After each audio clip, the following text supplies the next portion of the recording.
அதாவது பார்ட்னர்ஷிப்பு தொழிலில் லாபம் அடையக்கூடிய கிரக அமைப்பு எப்படி இருக்கும் அப்படின்னு பார்க்கலாம். இப்போ பிஸ்னஸ் சிங்கிளாக ஒருத்தர் பண்ணுறதுங்கிறது வேற.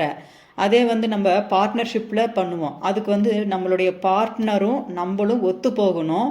நம்ம ஜாதகத்தில் ஒரு தொழில் பார்ட்னர்ஷிப்பு சேர்த்து செய்யும்போது அது லாபம் அடையுமா அப்படின்னு நம்ம செல்ஃபாக தெரிஞ்சுக்கிறது எப்படின்னு பார்த்தீங்கன்னா, இப்போ உங்கள் ஜாதகத்தில் 5ஆம் அதிபதி 7ஆம் அதிபதி 11ஆம் அதிபதி சேர்ந்து இருக்கணும்.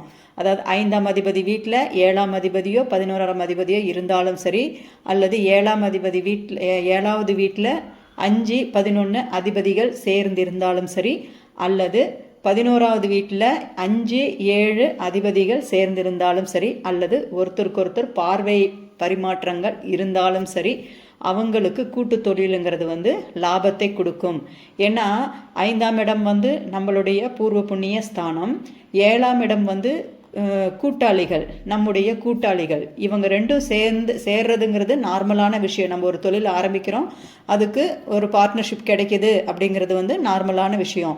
அவங்களால லாபம் அடையுமா அப்படின்னு நம்ம தெரிஞ்சுக்கணுன்னா, அவங்க அது கூட லாபஸ்தானம் கனெக்ட் ஆகணும். அப்படி லாபஸ்தானம் 11ஆம் இடம் கனெக்ட் ஆனால் மட்டும்தான் நமக்கு அந்த கூட்டு தொழிலால் லாபம் கிடைக்கும்னு அர்த்தம்.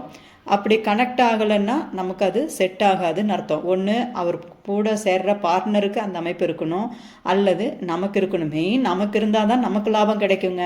அதனால் நம்ம ஒரு தொழில் ஆரம்பிக்கிறோம், ஒன்று பண்ணுறோன்னா நம்மளுடைய ஜாதகத்தை சுய பரிசோதனை பண்ணிக்கணும்.